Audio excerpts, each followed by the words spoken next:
The night I finally agreed to marry Emily Carter was supposed to be the beginning of a new chapter, but instead, it turned out to be the start of the greatest humiliation of my life. We just signed the marriage license earlier that day. No ceremony, no guests, just paperwork and silence. I figured it was her style, cold, efficient, straight to the point. That night, as I was pouring myself a glass of bourbon in my apartment, I got a notification. Anonymous sender. One video. My instincts told me not to open it, but curiosity won. What I saw made my fingers curl around the glass like I wanted to crush it. Emily was kneeling on the marble floor of Riverside Plaza Mall, right in front of the Grand Atrium fountain. In front of her stood a man in a white shirt. "Ryan, I was wrong, please don't leave me," she pleaded, her voice echoing throughout the open space. The mall was empty, except for a few onlookers who were already filming and commenting in real time. "Damn, she just got married today and she's begging another guy," one viewer wrote. "Isn't that the CEO of Carter & Company? She's a mess." I just stared at the screen, frozen. Her voice sounded so desperate, so shameless, so unfamiliar. My mind drifted back to the first time she proposed to me. I'd been hesitant. She knew I didn't believe in her love. She told me, "James, I will only ever kneel to you. You're the man I've chosen for life." And now she was kneeling to someone else. I didn't throw the phone. I didn't scream. I walked calmly to the safe in my study, pulled out the folder she had signed 6 months ago. The equity transfer agreement. She had practically begged me to accept it. Back then, I thought she was insane, offering up every share of Carter & Company. She held if she ever cheated on me. "It's to prove I'm all in," she said. "To give you peace of mind." I never intended to use it. Until tonight. I grabbed a pen and signed it. My name, James Walker. The ink hadn't even dried before my phone rang again. Emily. "Hey babe, I might not be able to come home tonight," she said, her tone tired but casual. "Emergency project at the office. I have to stay overnight." My eyes flicked to the timestamp on the video. 10 minutes ago. "No worries," I said, voice calm. "You're working hard. I'll make it up to you tomorrow. I already booked the honeymoon. Presidential suite in the Maldives." "That sounds amazing," she said sweetly. "Can't wait." "Good." I ended the call. Then, I messaged my private investigator, "It's time. Proceed. You want to play games? I'll end them." The next morning, she came home with a huge bouquet of roses. Her face looked tired, her makeup slightly smeared like she'd barely slept. "Morning, husband," she said, grinning. "I was swamped last night. Didn't sleep at all. But I missed you." She kissed my cheek and handed me coffee. "Did you miss me?" "Yeah," I said, sipping calmly. "That's good." She relaxed. "By the way," she added, "we got a new designer on the team. His name's Ryan Kim. He helped me pull an all-nighter. Very talented guy." I nearly choked. Ryan Kim. She actually dared to mention his name in my presence. "Really?" I said, setting my cup down. "Can't wait to meet him." Her eyes twitched just a flicker, but enough to tell me she was nervous. "He's pretty introverted. Maybe next time." "Sure," I said, standing up and grabbing my bag. "I've got to head to the firm. Might be back late. Big case today." "What kind of case?" "Equity dispute," I said, locking eyes with her. "Could bankrupt an entire company." Her face paled, but I smiled and leaned in. "Be honest with me, Emily. Or pay the price." I walked out. At the firm, my assistant Nathan handed me a thick file. "Everything you asked for, Mr. Walker." I flipped through it. Dates, locations, texts, receipts, everything documenting Emily's affair with Ryan Kim. It had started 3 months ago. While I was busting my ass on cases and trials, she was entertaining another man behind my back. I reached the last page. Ryan Kim, 26, interior designer, unmarried, currently in an inappropriate relationship with Emily Carter. Subject observed receiving gifts and public affection from Ms. Carter. Notably, Ms. Carter was witnessed kneeling in front of Mr. Kim at Riverside Plaza Mall. I poured myself a glass of whiskey and downed it in one go. So she liked to kneel in public? Fine. I'll let the whole world see her crawl. At 3 p.m. sharp, I arrived at Riverside Plaza. It was quieter than last night, but the spot where she knelt was burned into my memory. I flashed my license at mall security and requested surveillance footage. This is related to a legal case, I said. They hesitated but eventually cooperated. We rolled back the footage. There she was, again. Arguing with Ryan in front of the high-end jewelry store. Ryan, listen to me, she pleaded, grabbing his hand. I only married James because the company needed the funding. He has money. I had no choice. So I'm your backup plan. Ryan snapped, shaking her off. Once the company recovers, I'll divorce him. I promise, I'll marry you. I don't believe you.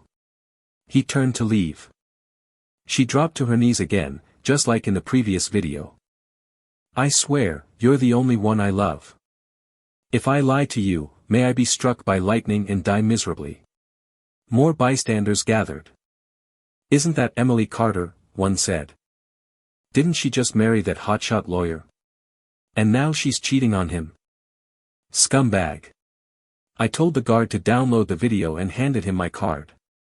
This footage is now evidence. I'm taking it. I then walked into the jewelry store. Mr. Walker, the clerk greeted. The watch your wife ordered is ready. Watch? I asked.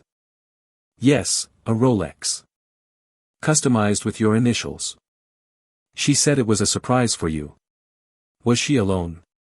No, she came with another man. They fought. He saw your name on the watch and accused her of lying. She cried and ordered another identical one for him. I smiled coldly. Keep the watch. Consider the deposit a tip.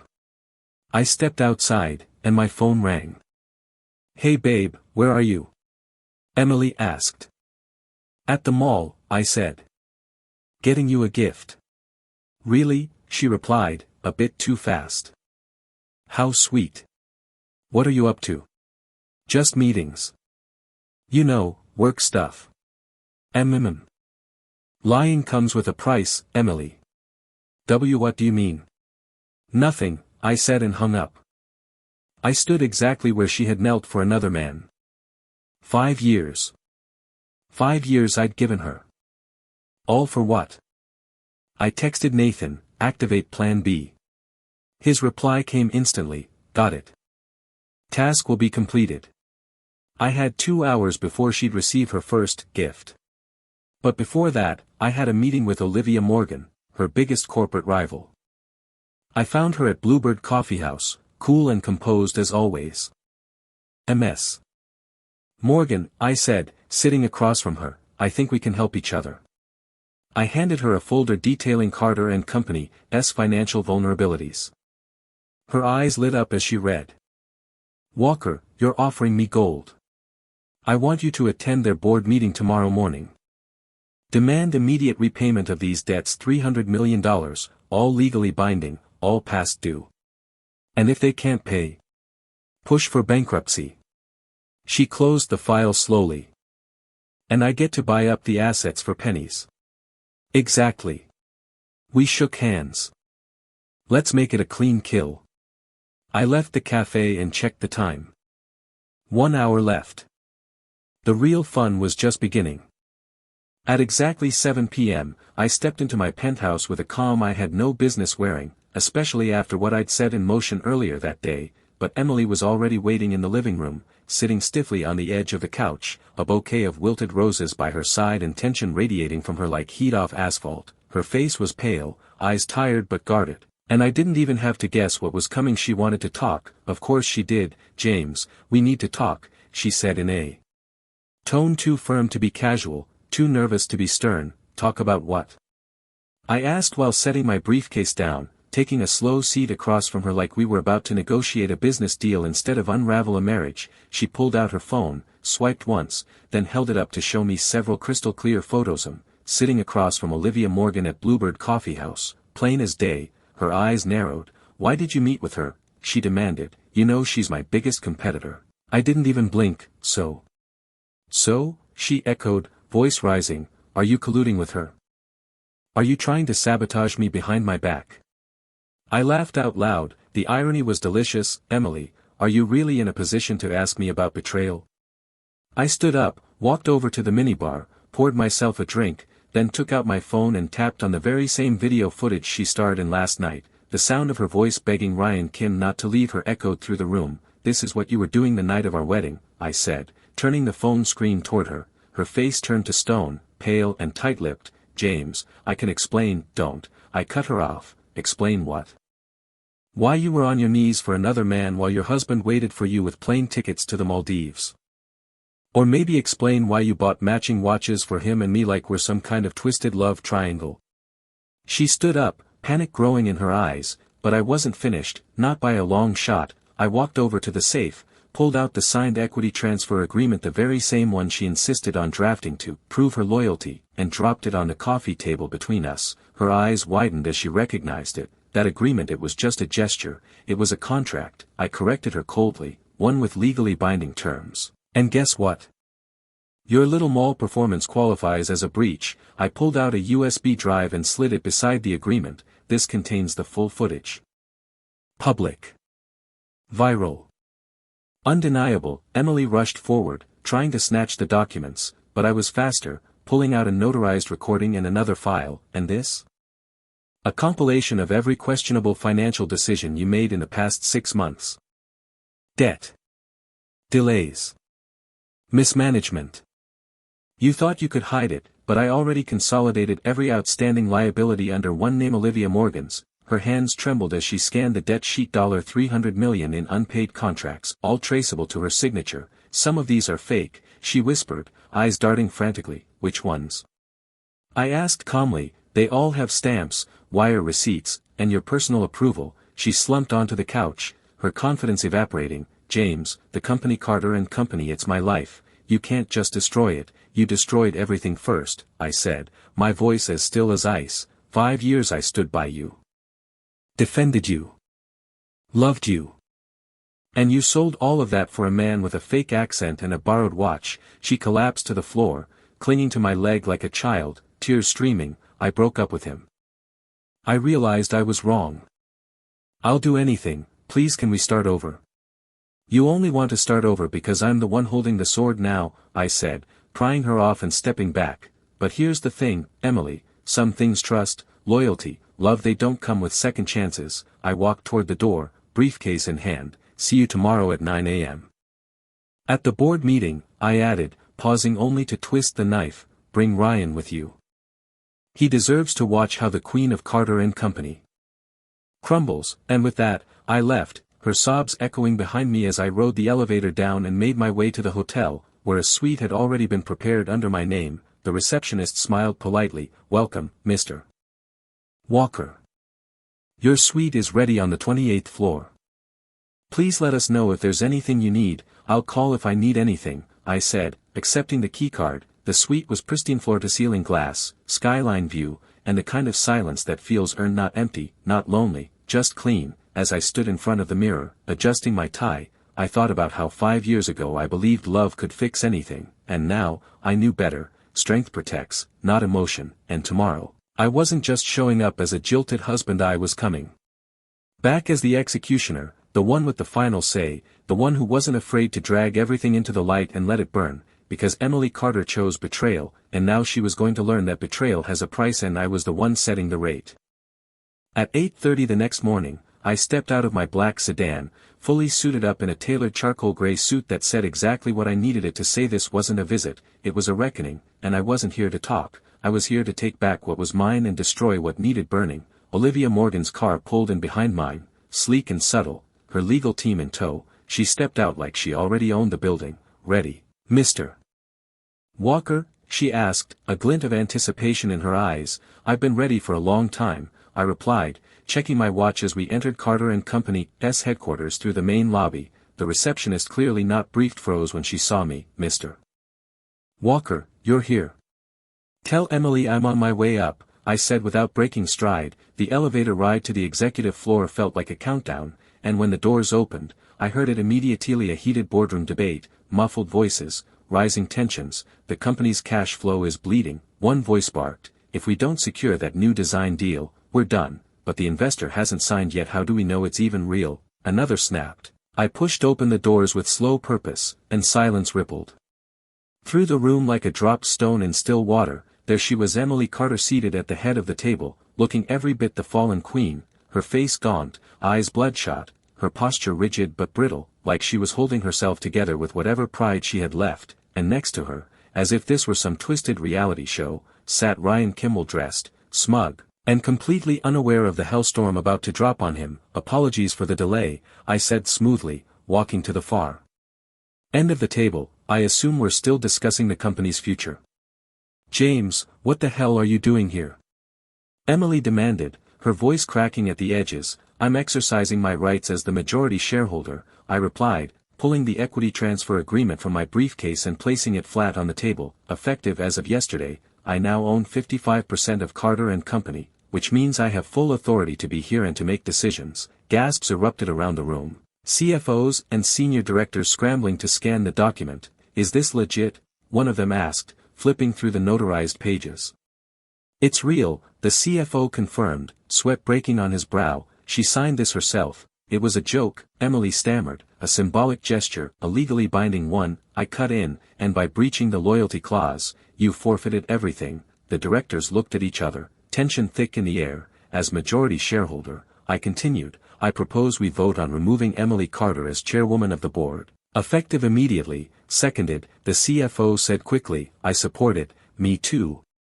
Agreed, hands raised one by one like falling dominoes, until only Emily and Ryan sat motionless. "Motion passed," I said, moving to the head seat as she vacated it with trembling steps. "Effective immediately, I am the acting chairman of Carter & Company." I turned to Olivia, who stepped forward with her team. "And our first order of business, Mr. Kim's supposed billion-dollar design deal." Ryan visibly stiffened. "The project is still under negotiation, so let's confirm it," I said, dialing on speakerphone. "Mr. Lee." "Ah, Mr. Walker. Good to hear from you," came the voice on the other end. "Can you confirm if your firm has entered any contract with Ryan Kim regarding the new commercial complex?" A pause. "Ryan Kim? Never heard of him." "Our deal is with you. We signed last week." Dead silence. Ryan went pale.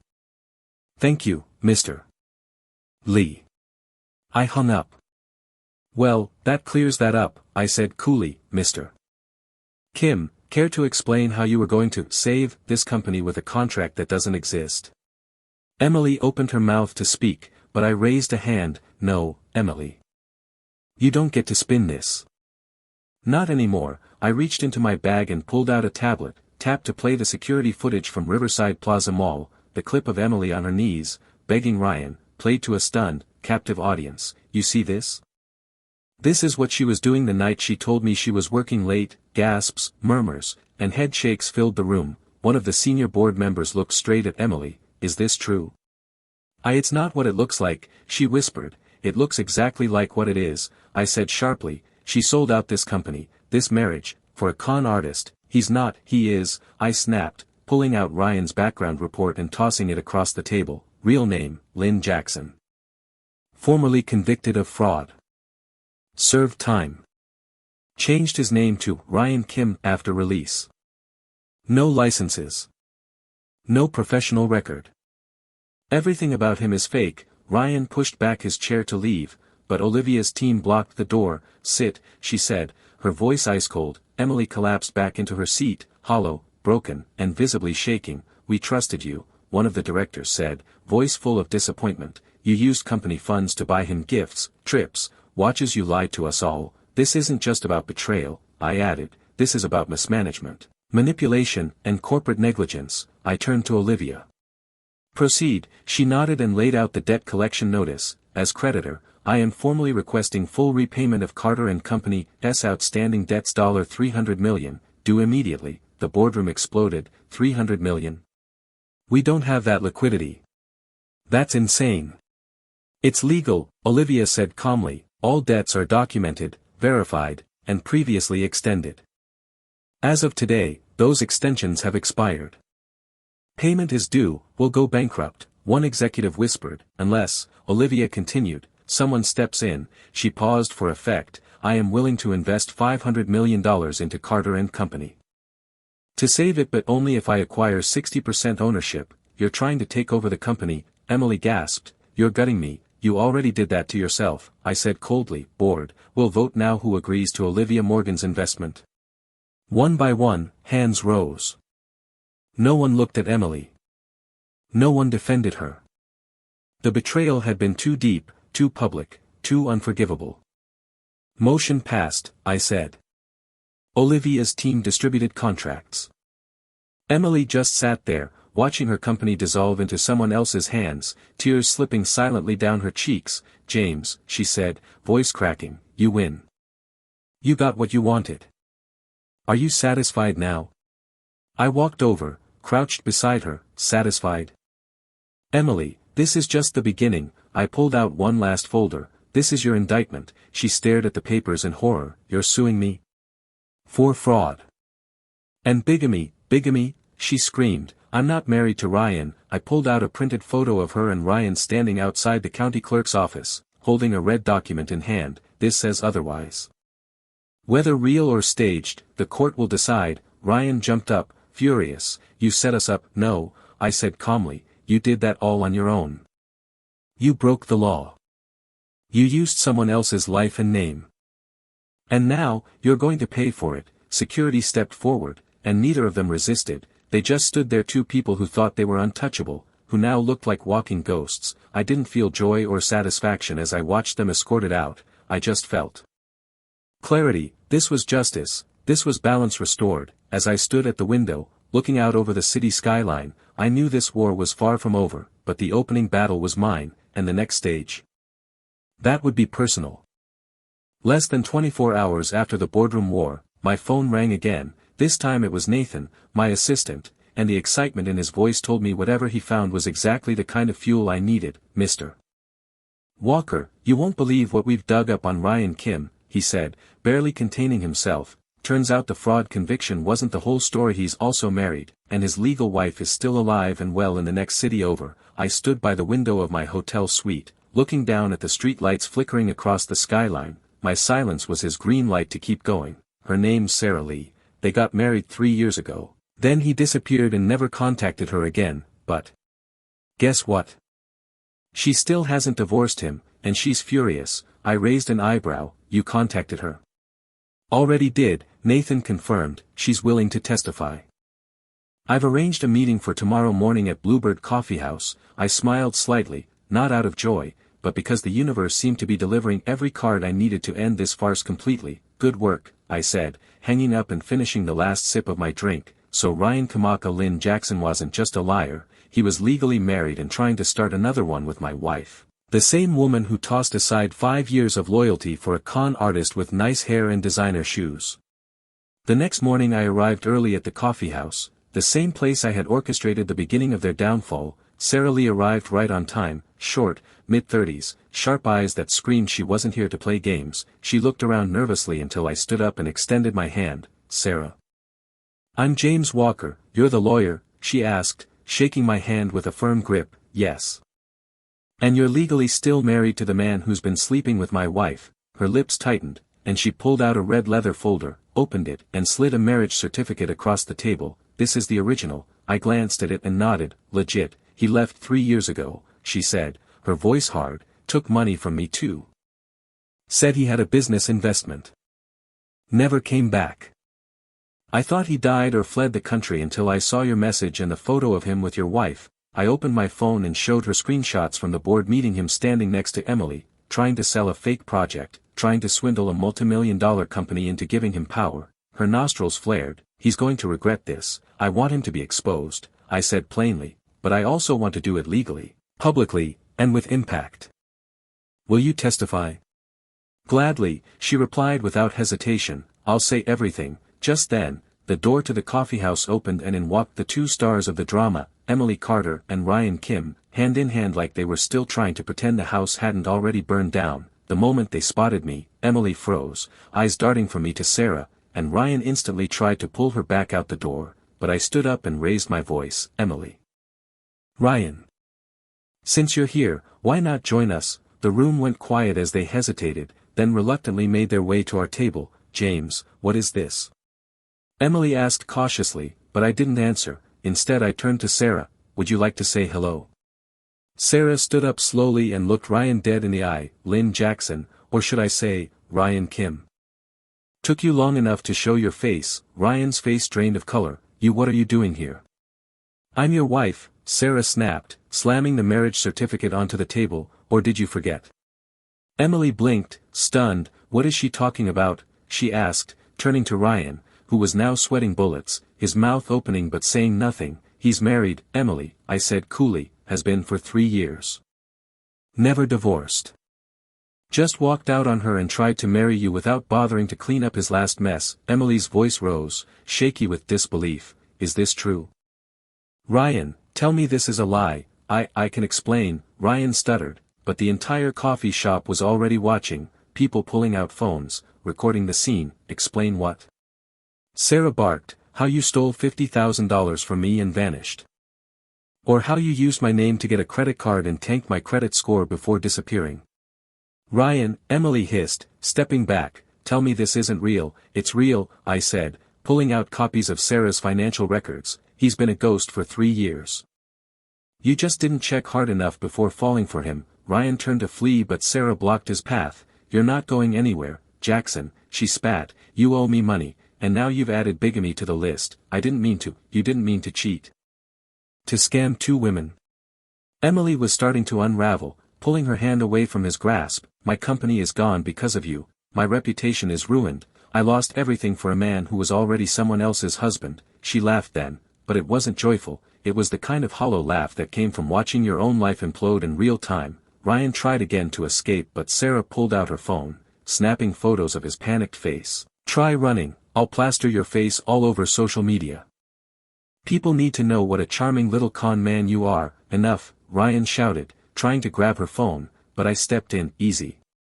Violence won't help you now, James, please. Emily turned to me, tears pooling. You got what you wanted, okay? I'm ruined. Just let this end. I asked. No, Emily. This is called accountability. I pulled out my own phone and dialed 911 right in front of them. Yes, I'd like to report a case of bigamy and financial fraud.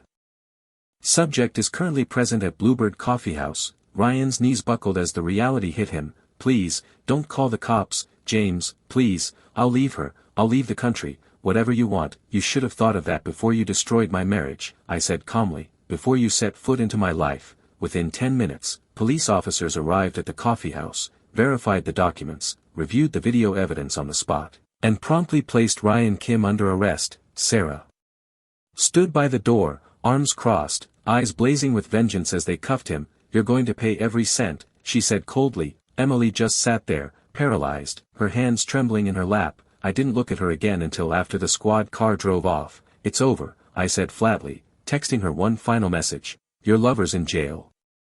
Are you satisfied now? Moments later, she replied, James, you're really cruel. I stared at the words and allowed myself a bitter smile. Cruel. This was justice. And I was just getting started.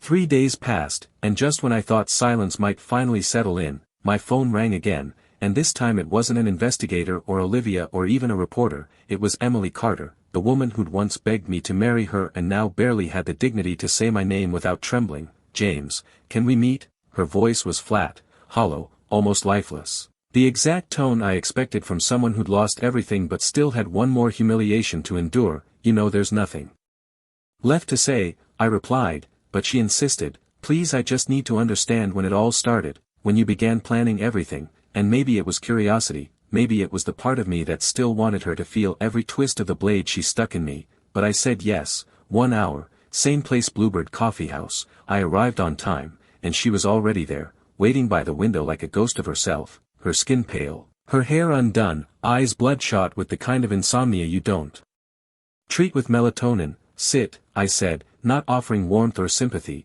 just a seat. She slid into it and stared at me like I was a stranger. You knew, didn't you? She asked quietly. Long before the wedding. I knew 3 months ago, I said, sipping my black coffee. Actually no, that's not true. I knew a long time before that. 3 months ago is when I stopped pretending I didn't. She blinked slowly. So you proposed to me knowing I was cheating? Correction, I said, you proposed. I accepted. Big difference. Then why? She whispered, why go through with it? Why marry me? Because I needed legal leverage to take back what you never deserved to own. I leaned forward. That equity agreement? That wasn't your idea. It was mine. You just thought it was. You tricked me, she said, her voice rising for the first time, but I shook my head. You tricked yourself. Remember that fortune teller you met after I rejected your first proposal? Her eyes widened. The one who told you your fate would change if you married a man who could elevate your career? No, she breathed. You didn't. I did, I said coldly. He was an actor. Hired. Scripted. I fed him every line. She buried her face in her hands. You planned all of this? 2 years ago, I said, that was the first time you cheated. With your gym trainer, remember? Or maybe it was your client. I forget. The list is long. She looked up, stunned. You knew. I always knew, I said, and I waited. Watched. Documented. Hoping stupidly that you might grow out of it. But no. You just got more careful, more manipulative, more fake, so the whole marriage was a trap, she said, voice shaking. No, I corrected, it was justice. A structured response to betrayal. What else do you want from me? She asked, and I smiled slowly. I want you to confess in open court. I want you to admit everything in front of cameras, reporters, and anyone who ever thought you were the golden girl of Carter and Company. Her mouth opened, closed, then opened again. If I do that, will you defend me? I'll represent you, I clarified, not to save you, but to make sure you speak the truth on record. Fine, she said quietly. Defeated, you win, James. I'll do it. And with that, the stage was set for the final act. I met with her father the next day. Mr. Carter, who'd always been proud and loud until his daughter fell from grace and now looked 10 years older in a week. James, thank you, he said, bowing his head. Ray and Emilish agreed to do it. Good, I said, let's prepare her statement. Over the next few days I built the case not for her innocence, but for her exposure, gathering every detail, structuring every line of her apology until it would land like thunder in the courtroom. And then the day arrived. The courthouse was packed. Reporters outside like vultures, cameramen fighting for angles, and Emily Carter stood beside me in an orange jumpsuit, her wrists cuffed, her heels gone, her confidence dead. When the judge called her name and read the indictment, her charges were clear contract fraud, corporate abuse, and multiple counts of internal manipulation during her tenure as CEO. She could serve up to 10 years. But I wasn't here to shave time, I was here to strip her mask. Your Honor, I said, rising smoothly, my client pleads guilty. A ripple moved through the court. Furthermore, she requests to issue a public statement. The judge raised a brow, but nodded. Proceed. Emily stood, legs shaking, and turned toward the crowd, her voice soft but steady. My name is Emily Carter. I am guilty of fraud. I forged project estimates, misused company funds, and signed contracts based on fabricated deals. She took a deep breath. But before I did any of that, I made an even bigger mistake. I betrayed my husband. Her voice cracked, and suddenly the courtroom was dead silent. On the day of our wedding, I was still in contact with another man, Ryan Kim. I lied. I manipulated. I told my husband I loved him while loving someone else. Her eyes welled, but she kept going. He trusted me. Believed in me. Invested in my future. And I destroyed it. I took his name, his home, and his heart, and trampled on all of it. A few cameras clicked, then more, then flashes filled the room like she was on trial under 1,000 suns. "James, if you're listening, I'm sorry," she said, finally turning to face me. "You were the best thing in my life, and I threw you away for someone who never deserved me." She knelt right there in the courtroom, in front of the judge, the jury, the public. "I deserve to be punished. I deserve everything that's coming." I stared down at her, unflinching, and when the judge called for order, I remained still. My job was done, and when the gavel slammed, her sentence was read: 8 years in federal prison with eligibility for parole in 5. Her father sobbed quietly behind me, but I didn't turn around. As she was led away by bailiffs, she glanced back at me one last time, as if searching for the man she used to know, but he was long gone, replaced by someone who didn't flinch. At watching justice play out, outside the courthouse, reporters swarmed me. "Mr. Walker, how do you feel?" one asked, shoving a mic in my face. "Vindicated," I said plainly, then walked to my car. Olivia called me later that night. "Congratulations," she said, "you officially burned her to the ground." "No," I replied, looking out my window at the city skyline again, "she did that to herself. I just handed her the match."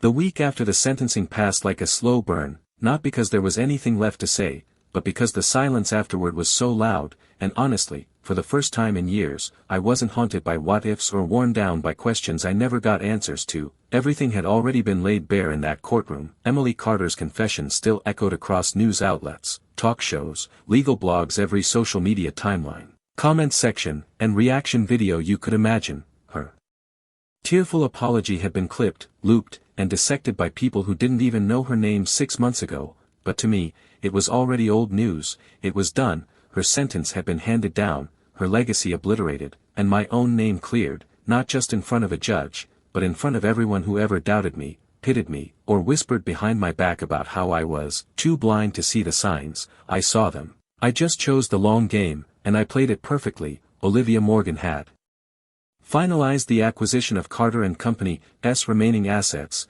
now restructured under Morgan Walker Holdings, and I stood as the largest shareholder, not because I wanted revenge, but because I earned it. I bled for it, and I wasn't going to let anyone else take that from me, not again. Nathan dropped by the office that morning with the final financial reports and some surprising news. "You're officially worth more than 10 times what you were this time last year," he said, placing the documents on my desk. "Congratulations, Mr. Walker." "It was never about the money," I said, flipping through the reports anyway, "but thanks." He hesitated at the door. "What now?" he asked. "You won.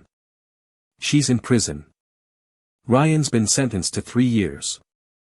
What are you gonna do with the rest of your life?"